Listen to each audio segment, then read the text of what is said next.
Welcome to the 21st lecture on electrodynamics for BSc students. MSc and NET studying students can also read this. Electrodynamics, 21st lecture. Today's topic is physical interpretation of bound charges.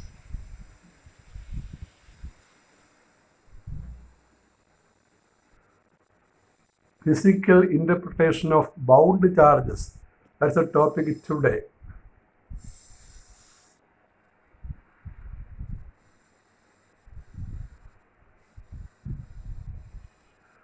So I shall say about bound charges. The charges within atoms or molecules of a dielectric are called bound charges. They are not permitted to move like free electrons. അതെനിക്കറിയാം, ഒരു വസ്തുവിനകത്ത് conductors അല്ലെങ്കിൽ insulators, semi conductors രണ്ടു തരം ചാർജാണുള്ളത്. ഒന്ന് free electrons, ഈ ചലിക്കാവുന്ന electrons ഉണ്ട്. മറ്റത് bound, ഈ ആറ്റമുകളുടെ ഇന്നർ ഓർബിറ്റുകളിൽ കിടക്കുന്ന ഇലക്ട്രോൺസിന് ഫ്രീ ടു മൂവ് അല്ലത്, അവർക്ക് ചലിക്കാൻ പറ്റത്തില്ല. അവയെ ബൗണ്ട് ഇലക്ട്രോൺസ് എന്ന് പറയും. ആ ബൗണ്ട് ഇലക്ട്രോൺസ് ഉണ്ടാക്കുന്ന ചാർജിനെയാണ് നമ്മൾ ബൗണ്ട് ചാർജ് എന്ന് പറയുന്നത്. ഈ ആറ്റത്തിൽ നിന്ന് പൊട്ടിപ്പോകാൻ പറ്റാതെ ഉള്ള electrons, charges. The charges within atoms or molecules of a dielectric are called bound charges. They are not permitted to move like free electrons. For a polarized dielectric, it can be proved that del dot P, del polarization, del dot P is equal to rho bound, and number 2, P dot n cap is equal to sigma B, where rho bound is the bound volume charge density. That you have to complete there. Rho bound is bound volume charge density, charge volume density, and sigma bound is bound surface charge density. You know, rho is the volume charge density, that you know, and sigma is the surface charge density. Here charges considered are bound charges. So rho bound is volume charge density bound charges. Sigma B is the surface charge density by bound charges. That's the meaning. Rho B is the bound volume charge density. Sigma B is the bound surface charge density. We have to prove del dot P is equal to rho bound, and P dot n cap, polarization dot n cap, is equal to sigma B. We have to prove. Two short answer questions. And how we prove it? You look here. This is the equation we have studied in the previous class. We know for a polarized dielectric, the potentiality point outside it is given by, നമ്മൾ potential equation ഇന്നലെ പഠിച്ചതാണ്, കഴിഞ്ഞ ക്ലാസ്സിൽ പഠിച്ചതാണ്. Del dot P is equal to ഈ -0 bound തെളിയിക്കാനായിട്ട് potential, ഒരു polarised ഡയലക്ട്രിക്കിൻ്റെ പൊട്ടൻഷ്യൽ ഇക്വേഷൻ ഓർക്കണം. We have to remember the potential of a polarized dielectric to prove the two relations. We know the potential of a polarized dielectric is given by V is equal to 1 by 4 pi epsilon 0 surface integral 1 by r p dA, dA is ds, plus 1 by 4 pi epsilon 0 volume integral 1 by r of minus del dot p d2, equation number 1. You remember in the RHS, the first term is a surface integral, and second term is a volume integral. We express potential by one surface integral and one volume integral. You read the previous article, the article in the previous lecture. That equation is repeated here. Again, we know for a small volume, dq is equal to rho dV. That is volume charge density rho. dq is rho dV or rho d2. We write volume as d2, where rho is the volume charge density. Therefore, q integrating, q is equal to volume integral rho d2. The total charge we can write in this manner. Q is volume integral rho d2.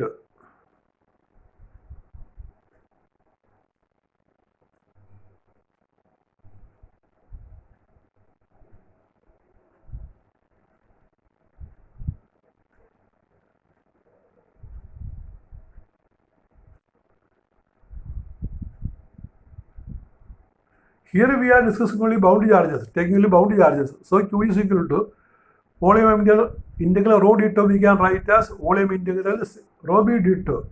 We consider only bound charge case. Since rho b is the bound charge density, the corresponding potential at a point is given by, monopole potential, single charge potential V is equal to 1 by 4 pi epsilon 0 Q by R. So we write the potential due to charge Q, and here the charge Q is volume integral rho b d tau, the equation given in the top. That value we put here.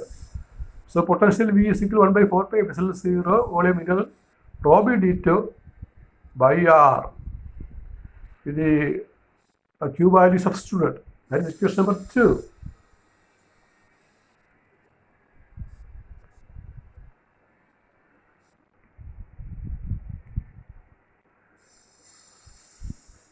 Compare this term with the second term in the equation 1. അപ്പോൾ നമുക്കിവിടെ കിട്ടിയ ഈ volume integral potential ഉണ്ടല്ലോ, volume integral potential ഇവിടെ ഇരിക്കുന്നത് ഈ equation number 2 volume integral പൊട്ടൻഷ്യലാണ് ഇരിക്കുന്നത് 1 by 4 pi epsilon 0 volume integral rho b d tau by R. നമുക്ക് നേരത്തെ ഒരു പോളറൈസ്ഡ് ഡൈഇലക്ട്രിക്കിൻ്റെ പൊട്ടൻഷ്യൽ വന്നപ്പോൾ 2 ടേം ഉണ്ട്. ആദ്യ ടേം ഒരു സർഫസ് ഇൻ്റഗ്രൽ പൊട്ടൻഷ്യലാണ്, രണ്ടാമത്തെ വോളിയം ഇൻ്റഗ്രൽ പൊട്ടൻഷ്യലാണ്. അപ്പോൾ ഈ രണ്ടാമത്തെ വോളിയം ഇൻ്റഗ്രൽ പൊട്ടൻഷ്യലും ഇപ്പോൾ കിട്ടിയ ഇക്വേഷൻ 2 വോളിയം ഇൻ്റഗ്രൽ പൊട്ടൻഷ്യലും തമ്മിൽ ഇക്വേറ്റ് ചെയ്യുക. അങ്ങനെ ഇക്വേറ്റ് ചെയ്ത് ഇൻ്റഗ്രൽ ടേം അങ്ങോട്ട് കളയുമ്പോൾ, ഇക്വേറ്റഡ് ഇൻ്റഗ്രൽ ടേം കളയുമ്പോൾ നമുക്ക് കിട്ടും minus del P is equal to rho B, minus sign റൈറ്റിലേക്ക് കൊണ്ടുവരുമ്പോൾ del dot P is equal to del dot P ആണ്, del dot P is equal to minus rho B എന്ന് കിട്ടും. അപ്പോൾ നിങ്ങൾ നോക്കുക, ഫസ്റ്റ് ഇക്വേഷനകത്ത് നമുക്ക് ഒരു വോളിയം ഇൻ്റഗ്രൽ ടേമും ഉണ്ട്, സർഫസ് ഇൻ്റഗ്രൽ ടേമും ഉണ്ട് പൊട്ടൻഷ്യലിന്. ഇവിടെ നമ്മൾ തെളിയിച്ചത് ഇക്വേഷൻ നമ്പർ 2 എന്ന് പറഞ്ഞാൽ വോളിയം ഇൻ്റഗ്രൽ ടേമിൽ നമ്മൾ പൊട്ടൻഷ്യൽ എഴുതുകയാണ്. അപ്പോൾ ഈ വോളിയം ഇൻ്റഗ്രലിൻ്റെ 2 പൊട്ടൻഷ്യൽ ടേം ഇക്വേറ്റ് ചെയ്യുമ്പോൾ ആ ഇൻ്റഗ്രൽ പോയിട്ട് ഓപ്പറാൻഡ് ഇങ്ങനെ വരും, minus del dot P is rho B എന്ന് കിട്ടും. That is del dot P is equal to minus rho B. That is a first equation proof. You carefully note. We have to go to the previous slide to understand. Similarly, you remember first equation. In the first equation, there is a surface integral potential term, and here using surface charge density, we write an equation. A small surface charge is given by dq sigma ds. That you know. Surface charge is dq by ds, where ds is the area. Area can be written as dA. Therefore, dq is sigma dA. So, total charge q is equal to surface integral sigma dA. The corresponding potential we write. If we have a charge q, we can write in the corresponding potential. That is V is equal to 1 by 4 pi epsilon 0 q by R. Monopole potential. Single charge potential. V is 1 by 4 pi epsilon 0 surface integral sigma b dA by R. We put the value of q here in terms of area dA. And this term, here we can put as number 3. This term is a potential term that we have expressed in terms of surface integral. In terms of surface integral, we have written.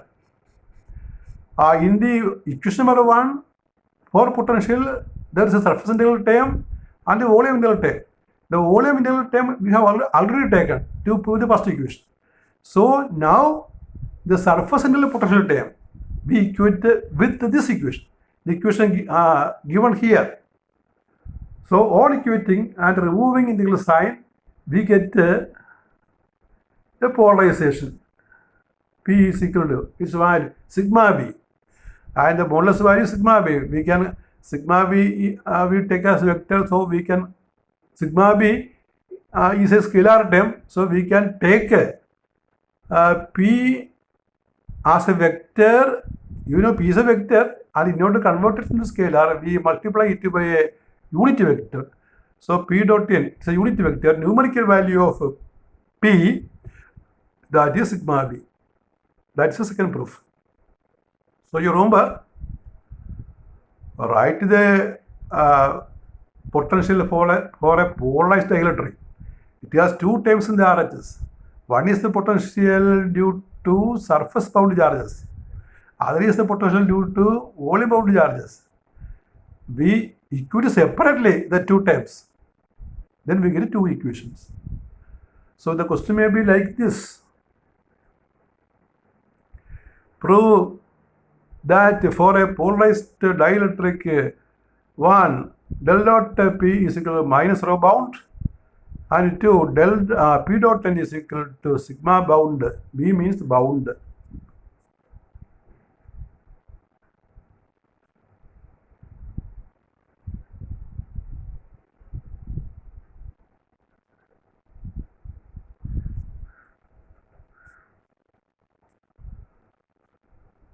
Next is another short answer question.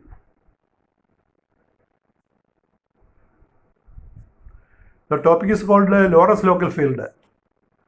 A field inside a dielectric. We call it as Lorentz local field. So Lorentz local field is a question, a repetitive question,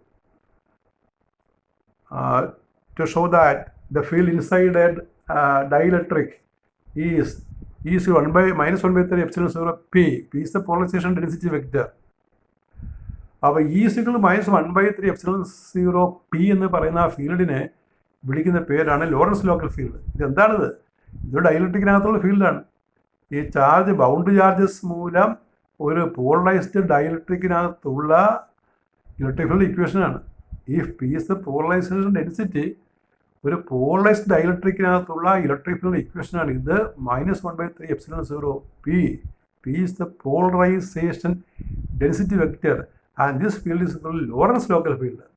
What is Lorentz local field? It is a field inside a polarized dielectric. Equation is E is equal to minus 1 by 3 epsilon 0 P vector. അതിന് നമ്മളൊരു polarised object കാണിച്ചിരിക്കുകയാണ്, ഒരു sphere, O center, R radius. Figure is repeated.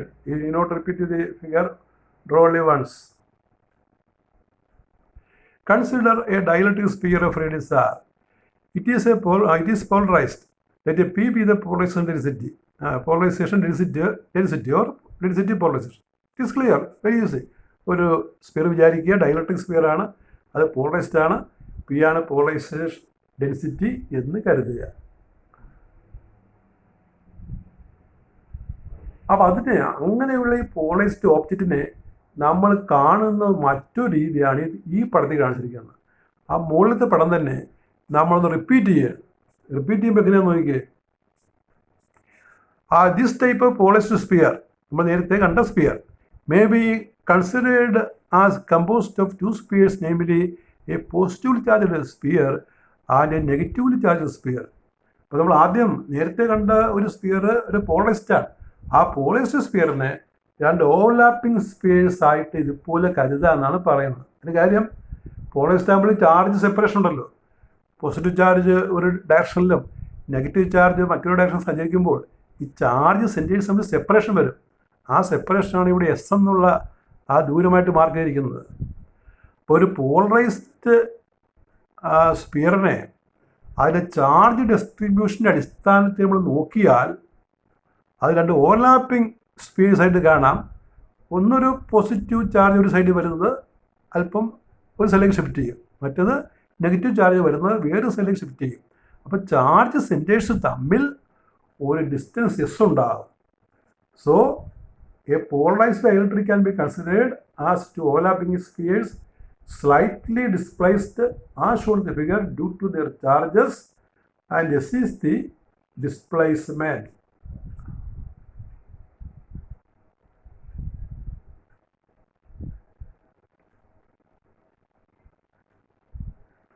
Then the charge centers are separated by distances. We read it. Dipole moment of the sphere, the separation, charge separation, നമുക്ക് പിന്നെ A ആണെങ്കിൽ dipole moment Q എന്ന് പഠിച്ചിട്ടുണ്ട്. ഇവിടെ separation നമ്മൾ പറയുന്നത് S ആയിട്ടാണ്. So So the dipole moment of sphere is small p, q into s. Hence polarization density vector capital P. That you know, dipole moment per volume. That is definition.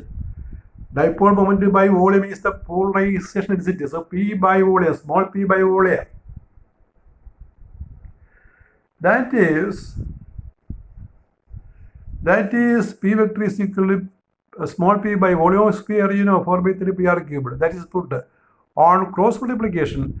Small p is p into 4 by 3 pi capital R cubed, equation number 1. And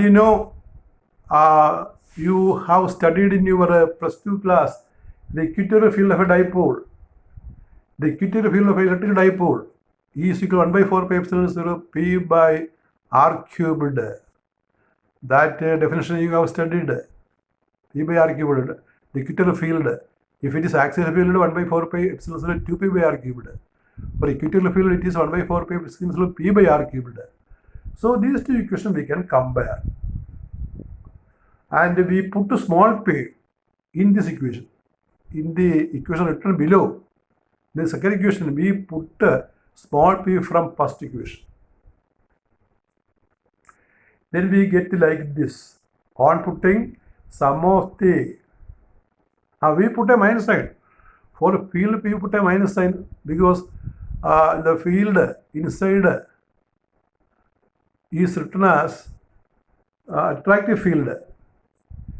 In the same sense, the field inside the region of overlap between two uniformly spheres is given by. അപ്പോൾ ഈ overlap സ്പേസിൽ plus charge minus charge ആകുമ്പോൾ attractive ഫീൽഡാണ്. അതുകൊണ്ട് നമ്മൾ ഈ ഫീൽഡിനെ minus ആയിട്ട് നമുക്ക് കൊടുക്കാവുന്നതാണ്. ഇനിയാണ് നമ്മൾ ചെയ്യുന്നത്, ഇവിടെ നോക്കുക,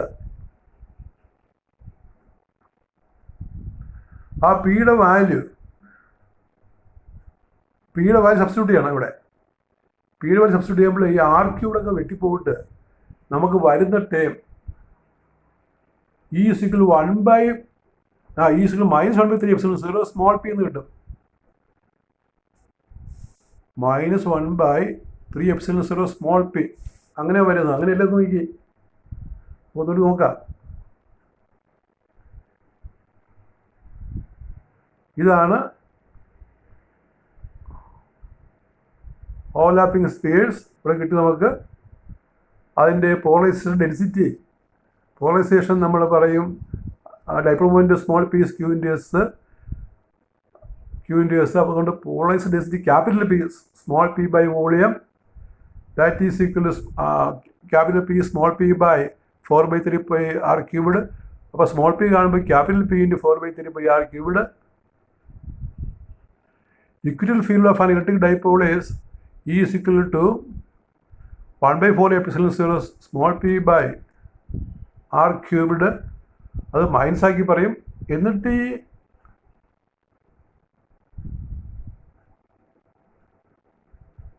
പിയുടെ സ്ഥാനത്ത്, ഈ സ്മോൾ പിയുടെ സ്ഥാനത്താണ് നമ്മളത് കൊടുക്കുന്നത്. കൊടുക്കുമ്പോൾ ആർ ക്യൂബൊക്കെ വെട്ടിപ്പോവും. ക്യാപിറ്റൽ പി വരികയും ചെയ്യും. ക്യാപിറ്റൽ പി വരും. സ്മോൾ പിയുടെ സ്ഥാനത്താണ് കൊടുക്കുന്നത്. നോക്കുക,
ഇപ്പോൾ സ്മോൾ പിയുടെ സ്ഥാനത്താണ് നമ്മൾ കൊടുക്കുന്നത്. അപ്പോൾ നമുക്ക് E is equal to -1/3 epsilon 0 capital P എന്ന് കിട്ടും.